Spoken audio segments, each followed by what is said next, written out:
E aí, gente, bom dia. Eu espero que vocês estejam bem aí, ouvindo o meu podcast como uma maneira para vocês conseguirem estudar e entenderem um pouco hoje sobre a temática que eu vou abordar hoje, que é sobre a classificação das maloclusões, né? Essas maloclusões, elas acontecem por vários fatores, podendo ser fatores genéticos, podendo ser por fatores esqueléticos ou por hábitos deletérios que a gente vai abordar ao longo desse podcast. O que a gente precisa entender é que dentes protusos, irregulares ou maloclusões, elas podem gerar algumas situações, né? Situações essas que são desconfortáveis para o paciente, como, por exemplo, uma discriminação por causa da aparência facial da criança, em decorrência da maloclusão, problemas da função oral ou até mesmo disfunções temporomandibulares, que é justamente na região da articulação da mandíbula. E uma maloclusão, como por exemplo um apinhamento dentário, dente intramelado, ele é um dente que é mais suscetível a ter traumas, doenças periodontais e até mesmo a cárie. A cárie é um dos principais, né? Porque se tem um dente intramelado, a escova de dente não está alcançando áreas que deveriam estar sendo alcançadas para conseguir remover resquícios alimentares e até mesmo o próprio biofilme ou bactérias. E aí vai surgir, obviamente, a cárie. Então, diante disso, né, diante das maloclusões, vão surgindo os tipos faciais desses pacientes. A gente, a princípio, vai ter três tipos faciais, que vão ser o braquiofacial. O que é um braquiofacial? Um braquiofacial é um paciente que tem uma face curta e larga. Geralmente, os arcos dentários desse paciente é mais quadrado. E a musculatura dele, consequentemente, é bem mais desenvolvida. Já o mesiofacial, ele está numa linha bem tênue. Nem é muito, nem é pouco. A gente já pode descrever que ele é intermediário, né? E o dolicofacial já é uma face longa, estreita, com uma tendência a ser uma classe 3. A gente ainda vai abordar sobre isso. E com relação ao arco dentário, a gente pode observar que o arco dentário de um dolicofacial é triangular. Uma oclusão ideal, só apenas 0,1% da população apresenta. Imagina. Então, por isso que vem aí as intervenções com os aparelhos ortodônticos, né? Justamente para tentar corrigir é, essas problemáticas, essas nuances com relação aos dentes, né? Porque somente 0,1% da população geral possui uma oclusão ideal, normal, né? Então, a gente começa a se adentrar nas classificações de Andrews. Andrews foi um pesquisador que ele conseguiu fazer uma avaliação com cerca de 120 pares de modelos e reconheceu que existem pelo menos 6 características de uma oclusão normal. O que uma oclusão normal para Andrews deve ter? O primeiro ponto que ele sempre fala é a relação dos molares.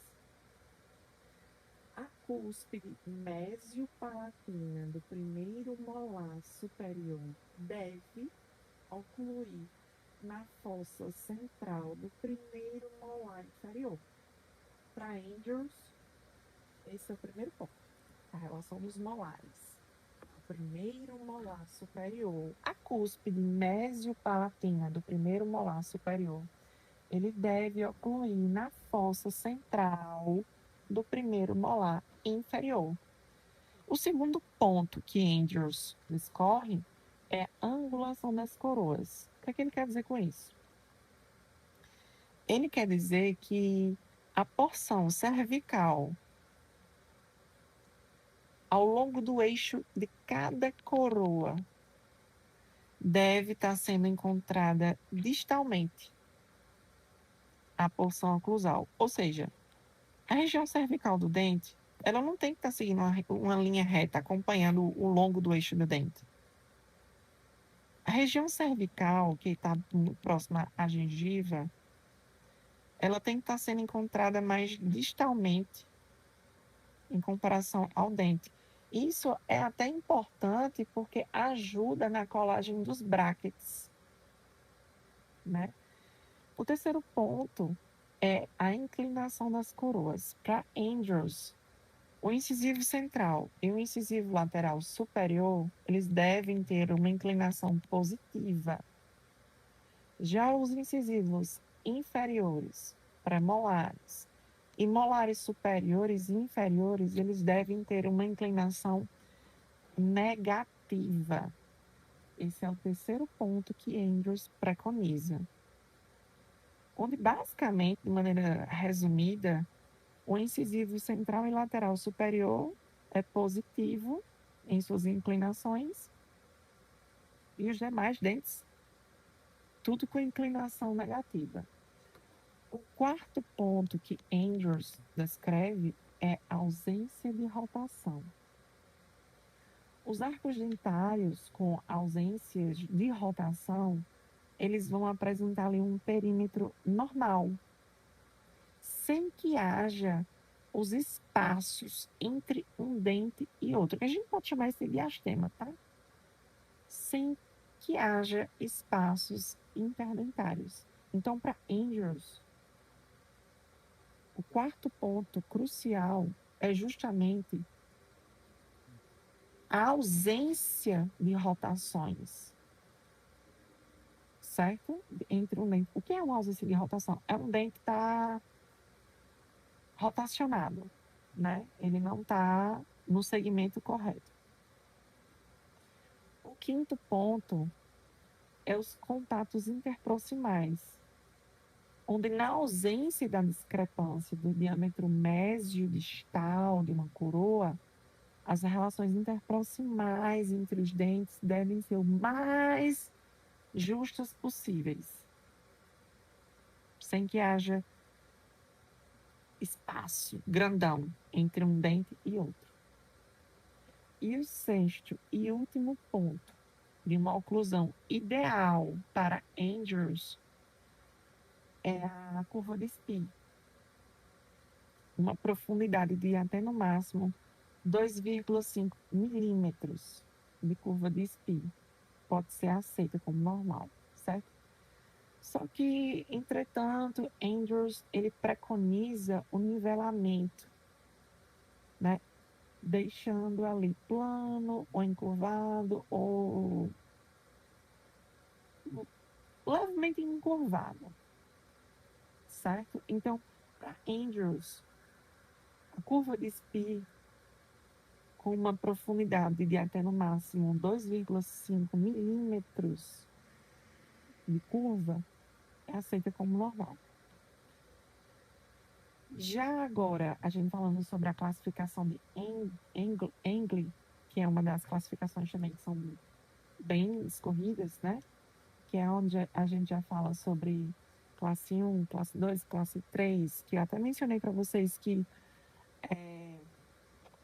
o paciente que se encontra como um perfil facial, dólico facial, ele tem tendência à classe 3. É a partir desse momento que a gente começa a falar sobre essas classes, tá? A classificação de Engle, a primeira classificação dele também pode ser chamada de neutro-oclusão, certo?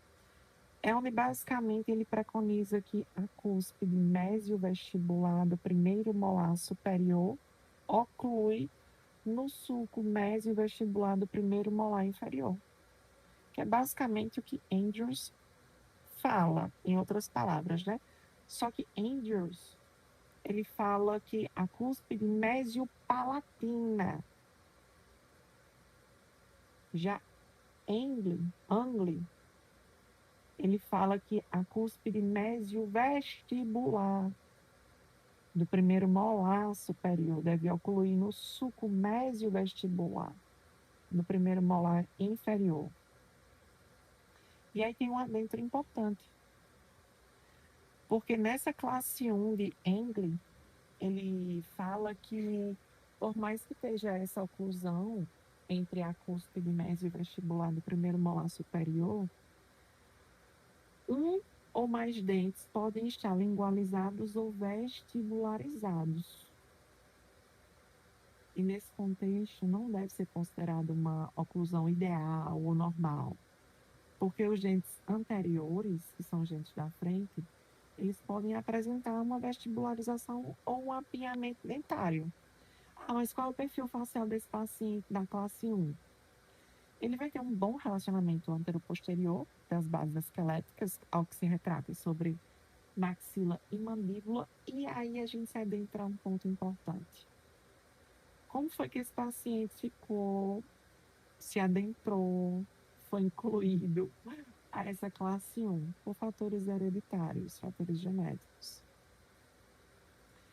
E aí, diante disso, a gente pode observar que esse paciente da classe 1, ele pode ter mordida aberta anterior, que é justamente aquele paciente que chupa chupeta, né? Ele pode ter uma mordida cruzada posterior ou anterior, ou uma protusão superior. Já na classe 2 de Engle, ele fala que também pode ser, essa classe 2 ela também pode ser chamada de disto-oclusão, é quando o sulco mesiovestibular do primeiro molar permanente inferior, ele vai se apresentar distalizado em relação à cúspide mesiovestibular do primeiro molar superior. Por isso que é chamada de disto-oclusão, porque o sulco mesiovestibular do primeiro molar permanente inferior, ele vai estar lá atrás, distalizado, em relação à cúspide mesiovestibular do primeiro molar superior. Então, essa cúspide, ela vai estar lá atrás, entendeu? Por isso que é chamado de disto-oclusão. Só que tem uma questão. Porque essa classe 2, ela subdividir em duas subclasses, que é a divisão 1 e a divisão 2. A divisão 1, ela fala sobre a inclinação vestibular dos incisivos superiores, onde nessa divisão 1, a gente vai encontrar pacientes que têm hábitos de sucção, de chupeta de dedo, onde eles desenvolvem atresia do arco superior, eles têm curva de Spitz extremamente acentuada, e um ponto muito importante, que pode ser um divisor de água para você. Esse paciente da classe 2, da subdivisão 1, ele vai ter função anormal dos lábios. Ele não tem os dentinhos na parte da frente aberto, por conta do uso de chupeta. Então, as funções do lábio dele vão estar anormal, né? E geralmente também pode estar correlacionado com obstrução nasal, né? E aí faz com que ele respire predominante pela boca. Por conta dessa respiração bucal, faz com que ele desenvolva esse tipo de atresia, né? E uma função anormal desses lábios. Já na divisão 2, da classificação 2 de Engle, ele fala sobre os incisivos centrais ficarem verticalizados ou lingualizados. Na divisão 1, a gente viu que a inclinação vestibular dos incisivos superiores, somente. Na divisão 2, a gente vê que os incisivos centrais eles podem ser encontrados tanto verticalizados ou lingualizados. E os incisivos laterais, eles vão estar vestibularizados. Nesse contexto, a gente vai encontrar pacientes que vão ter sobremordida profunda e o divisor de águas. Tá? Vai existir função normal da língua e dos lábios. O perfil facial desse paciente geralmente é convexo, né? A gente vai ver ainda outros tipos de perfis faciais, que pode ser côncavo, convexo. A gente vai ver que nesse contexto da divisão 2, a gente vai ver que esse paciente ele vai ter um perfil convexo, principalmente em casos que são severos, que tem desequilíbrio das estruturas envolvidas, né? Então, de maneira geral, quando a gente está retratando sobre os aspectos etiológicos, de onde que surgiu esses acometimentos, na divisão 1, a gente está vendo que esse paciente desenvolveu isso por problemas respiratórios e hábitos deletérios, né? Na divisão 2, a gente já vê que é de ordem esquelética, tendo o componente genético como um fator etiológico. E aí a gente se adentra na classe 3, onde ela também pode ser chamada como mesio-oclusão. É onde os molares superiores permanentes eles se encontram com as cúspides mesovestibulares ocluindo distalmente aos sulcos mesovestibulares nos primeiros molares inferiores. Eita, dá para confundir, né, com a classe anterior. Só que o que a gente consegue compreender da diferenciação? Na classe 2, a gente conseguiu observar que a gente estava falando sobre o permanente superior.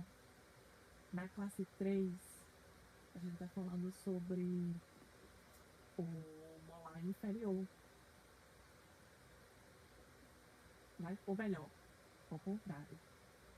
Na classe 3, a gente está falando sobre os primeiros, plural, os primeiros molares superiores permanentes.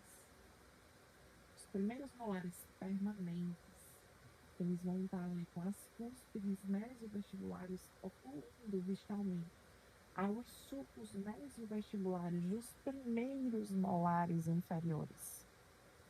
Então, na classe 2, a gente está falando do que na classe 2? A gente está falando na classe 2 de um molar inferior. Na classe 3, a gente está falando de todos os molares, superiores e inferiores, concluindo de maneira inadequada. E aí, nesse contexto, a gente vai ver que o perfil facial desse paciente é côncavo. Por conta da desarmonia esquelética que vai ser encontrada entre a maxila e a mandíbula. E aí, gente, a etiologia é hereditária, é genética, certo? O paciente, ele vai vir já vai ter essa questão genética como um fator que vai fazer com que ele desenvolva esse tipo de situação. Outra classificação que também é descrita nas maloclusões é a classificação descrita por Clichy, né? Onde ele descreve muito sobre os aspectos morfológicos das estruturas esqueléticas, onde ele descreve muito sobre macrognatismo e micrognatismo. Ele também fala sobre a relação entre as arcadas, que é justamente as classes que foram descritas anteriormente, como classe 1, classe 2, classe 3. Ele também descreve sobre a posição individual dos genes. Isso aqui é crucial, porque ele vai avaliar dente por dente, e não as arcadas. Ele vai observar a posição dos dentes. E geralmente você vai conseguir observar que todas E qualquer alteração dentária, ele vai utilizar o sufixo versão, sempre focando nas anomalias individuais de cada dente. Ele não vai ficar observando as deformações maxilares e as características faciais dos pacientes. Então, ele pode observar, por exemplo, uma vestibuloversão. O que é uma vestibuloversão? É um dente na arcada inteira. Tem uma arcada inteira e um dente está mais para frente. Então, a gente chama isso de vestibuloversão. Lembra? Sufixo, versão, sempre ele vai terminar com esse ponto-chave, versão. Limbo, versão. É um dente que entre a arcada inteira tem um dente que está mais lingualizado, ou seja, está mais perto da língua. Mesioversão é um dente que está mais para frente do que deveria estar. Por exemplo, um molar. O molar está muito perto ali de um caninho. Já uma distoversão é um dente que está fora do seu local, que deveria estar, só que situado numa região mais posteriorizada, certo? Já uma giroversão é um dente que está girovertido, tem barcada inteira, seguindo uma linha. E um dente em específico está girado. Obviamente, ele não está exercendo as suas funções adequadamente. Né? Infraversão é quando um dente, em toda a arcada, existe um dente que ele não está inserido no plano oclusal. Ele está lá embaixo. Infra, está lá embaixo. A supraversão é um dente que está demais. Os dentes, eles têm que tocar todos ao mesmo tempo durante a mastigação. Só que quando a gente tem uma situação de uma supraversão, existe um dente nessa situação que eu estou exemplificando aqui para vocês, que ele toca primeiro entre todos os dentes. Esse dente ele toca primeiro. Isso vai ocasionar na maloclusão. E, consequentemente, dentro de outros problemas que eu posso descrever para vocês posteriormente. Lixir também fala sobre os diastemas, que são os espaços dentários entre os dentes, né? Espaços bem avantajados entre os dentes. E o apinhamento.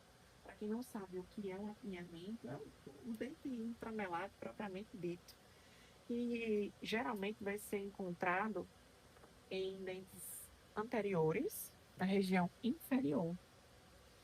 Então, a gente pode também ver transposição e perversão. Ah, mas o que é isso? Transposição é quando existe a presença ali de um dente que teletransportou, vamos dizer assim, né? Para a gente poder entender melhor didaticamente.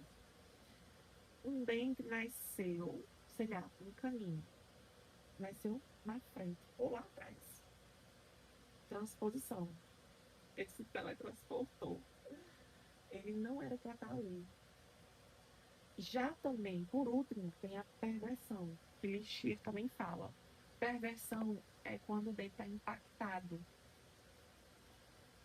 Ele não chegou nem a nascer. Ele está lá preso no osso, ou da mandíbula ou da maxila.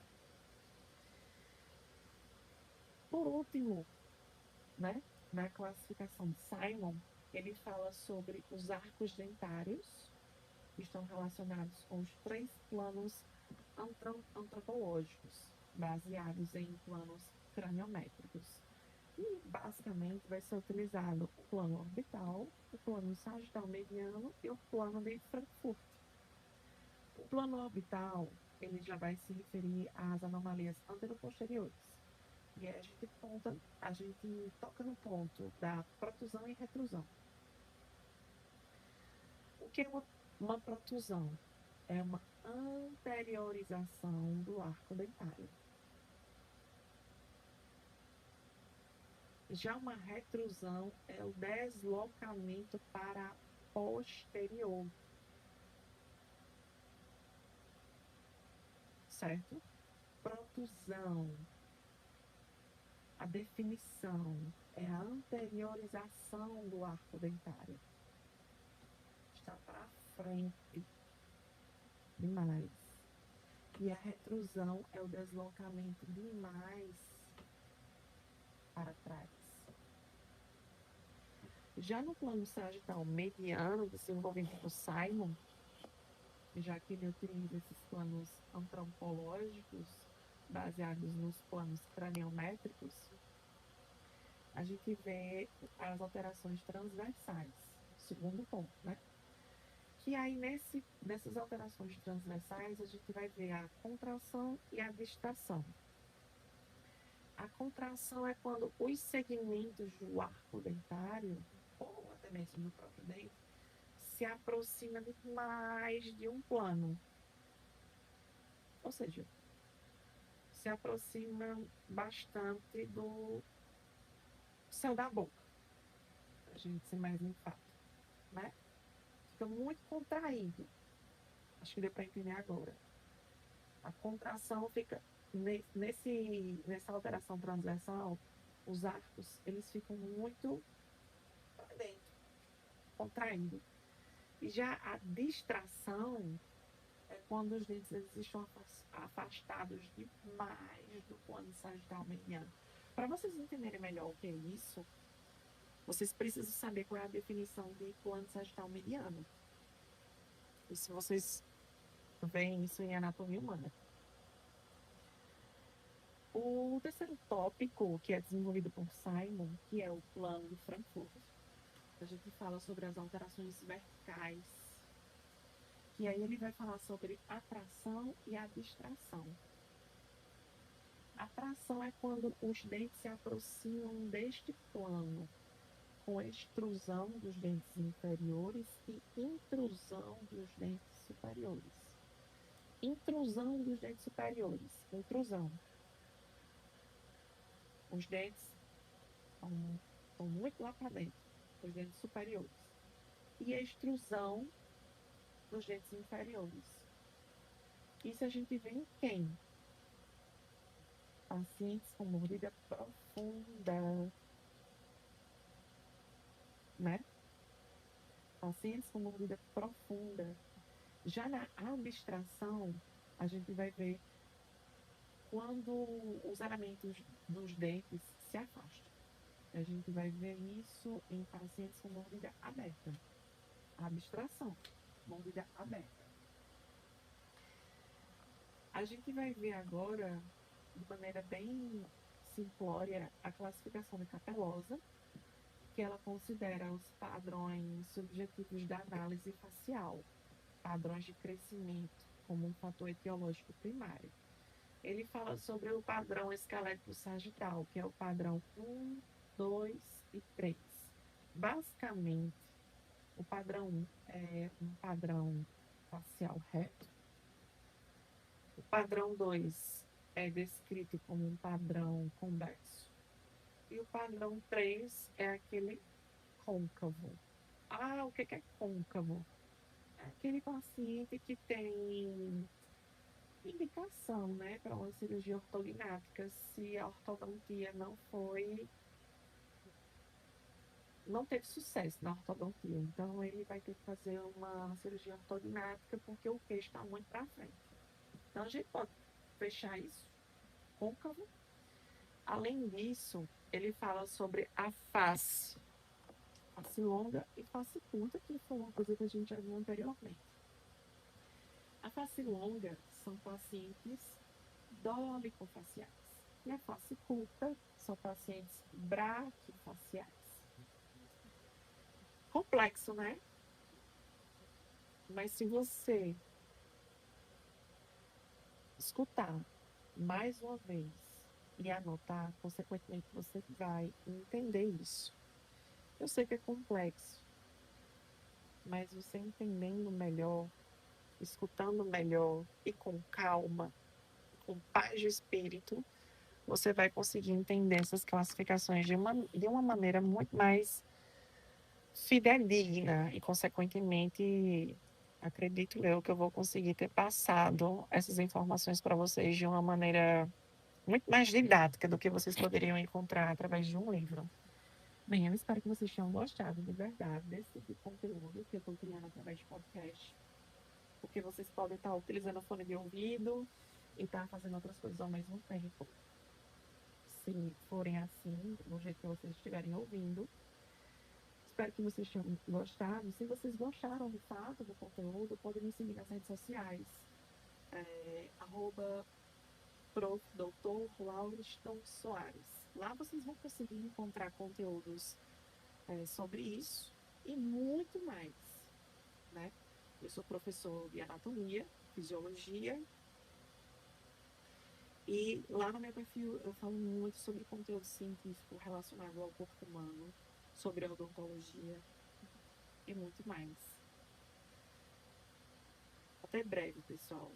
E se você está estudando sobre esse tipo de conteúdo para uma prova, eu tenho certeza que simplesmente pelo fato de você estar aqui, escutando, buscando, procurando informações, é porque você é uma pessoa comprometida e quer o melhor para você. Então, só o fato de você estar aqui nesse momento, escutando esse podcast, para tentar entender esse conteúdo, você já é um aluno ou um profissional de sucesso. Parabéns. Então é isso. Até mais, gente. Fica com Deus e até a próxima.